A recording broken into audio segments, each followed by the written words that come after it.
নতুন বাংলাদেশের বুনিয়াদকাল ২০২৪-এর জুন, জুলাই, আগস্টের দিনগুলো। বাংলাদেশের রাজনীতির গতিপথ পাল্টে দেয়া এই মাহেন্দ্র খন মানুষের মনে জায়গা করে নিয়েছে ৩৬ জুলাই নামে।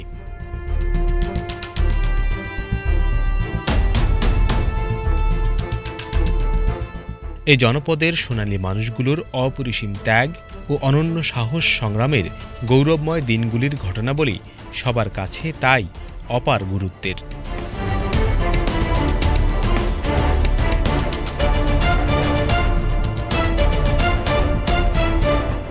ফ্যাসিবাদী শাসনামলে চিরে চ্যাপ্টা গণমাধ্যম সে ইতিহাসের অল্পই ধারণ করতে পেরেছিল। গণ আন্দোলনের অগণিত গল্প ছড়িয়ে আছে ইন্টারনেটের নানা ছত্রে।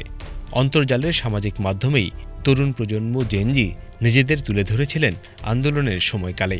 আওয়ামী লীগের সন্ত্রাসী বাহিনীগুলোর পাশাপাশি সরকারের নৃশংসতার প্রমাণ তুলে ধরার বড় মাধ্যমই ছিল ওয়েব। এখানে জমানো স্মৃতির পাহাড় আলোকবর্তিকা হয়ে দিশা দেবে আগামীর পথ চলায়।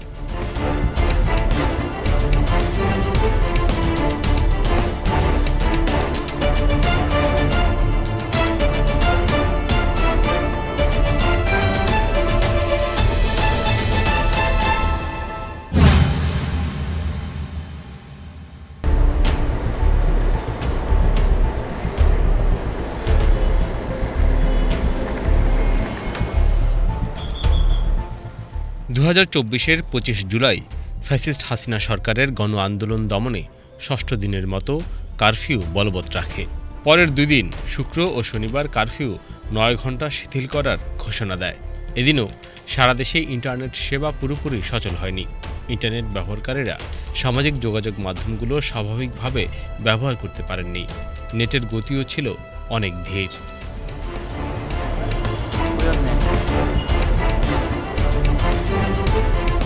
এদিন চিকিৎসাধীন আরও ৩ জনের মৃত্যুর খবর দেয় সংবাদ মাধ্যম। স্বৈরাচারী আওয়ামী হায়না বাহিনীর নৃশংসতায় শহীদের সংখ্যা বেড়ে দাঁড়ায় ২০৪ জনে।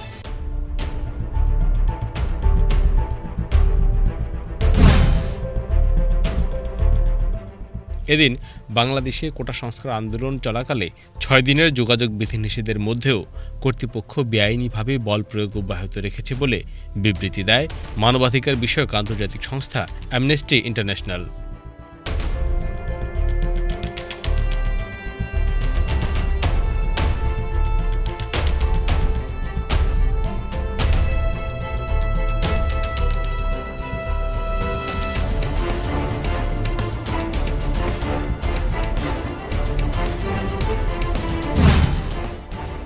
এদিন বিরাজমান পরিস্থিতিতে বৈষম্যবিরোধী ছাত্র আন্দোলনের অন্যতম সমন্বয়ক মোহাম্মদ নাহিদ ইসলামের বক্তব্য শিরোনামে একটি বিবৃতি পোস্ট করেন সমন্বয়ক আসিফ মাহমুদ, আবু বকর মজুমদার ও রিফাত রশিদ। বিবৃতিতে বলা হয়, আন্দোলনকারী শিক্ষার্থী ও অন্য অংশীজনদের সঙ্গে আলোচনা ছাড়াই কোটা সংস্কারের যে প্রজ্ঞাপন জারি করা হয়েছে সেটিকে তারা চূড়ান্ত সমাধান মনে করছেন না। যথাযথ সংলাপের পরিবেশ তৈরি করে নীতি নির্ধারণী জায়গায় সব পক্ষের অংশগ্রহণের ভিত্তিতে প্রজ্ঞাপন দিতে হবে। এছাড়া কোটা সংস্কারের বিষয়ে সংসদে এখনও আইন পাশ করা হয়নি, তাই কোটা সমস্যার এখনও চূড়ান্ত সমাধান হয়নি। ইন্টারনেট শাটডাউন নিয়ে সরকারের মিথ্যাচারের স্বরূপ তুলে ধরে সমন্বয়ক আসিফ মাহমুদ একটি সংবাদ প্রতিবেদন পোস্ট করে লেখেন, দেশের ইন্টারনেট সংযোগ ব্যবস্থাপনা শুধু মহাখালের উপর নির্ভরশীল নয়। সাংবাদিক আফরিন শরীয়ত বণিক বার্তা পত্রিকায় প্রকাশিত নিজের অনুসন্ধানী প্রতিবেদন পোস্ট করে লেখেন, ডাটা সেন্টার পুড়ে যাওয়ার যে অভিযোগ জানানো হচ্ছে সেগুলো শুধুমাত্র গল্প। দেশের জনগণকে টানা ৬ দিন ইনফরমেশন ব্ল্যাকআউটে রাখা হয়েছে। এটা নাগরিক অধিকার হরণ, এটা অপরাধ।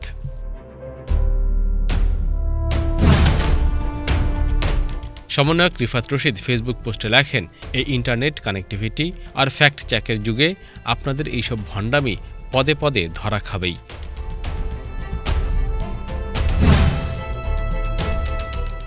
আরেকটি পোস্টে তিনি ক্ষোভ প্রকাশ করে বলেন, আপনারা হেলিকপ্টার দিয়ে গুলি ছুটতে ছুটতে আমাদের ভাইদের বুক ঝাঁঝরা করে সামনে এগিয়ে গেছেন।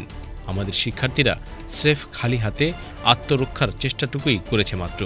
কোনটা আত্মরক্ষার চেষ্টা আর কোনটা রাষ্ট্রীয় সম্পদের ক্ষতিসাধন, সেটার একটা স্পষ্ট রেখা টানতে হবে।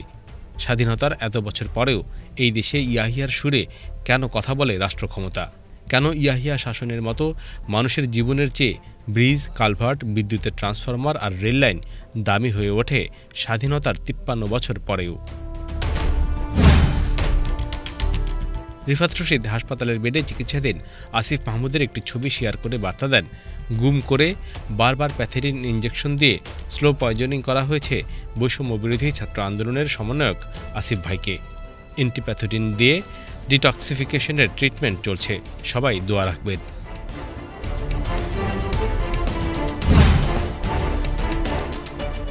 একজনকে মারতে কতগুলো গুলি লাগে স্যার, এমন শিরোনামের একটি প্রতিবেদন শেয়ার করেন সাংবাদিক সাদ্দাম হোসাইন। লেখেন, প্রথমে বিশ্বাস করতে পারিনি, পরে আবারও পুরো নিউজটা পড়লাম, এখনও বিশ্বাস করতে পারছি না।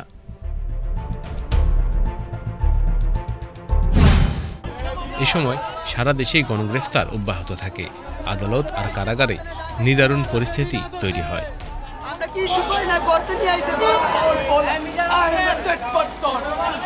উনি সিএনজি চালক, কালকে ধরছে যাত্রাবাড়ি কাজলার থেকে। উনি শুধু দাঁড়ায় দেখছে, মারামারি গ্যাঞ্জামগুলি দেখছে, এই কারণে একদম দেখতে গিয়ে সে পয়সা গেছে। ও সার দোকানে বসে আসছিল, পরে গাড়ি দেখে অনেকেই সইরা গেছে ওই ফাঁকে ওরা ধরে নিয়ে আসছে। আমাদের এক ভাইকে আটক করা হয়েছে, কি জন্য এটা চলছে আমরা সঠিক বলতে পারিনি।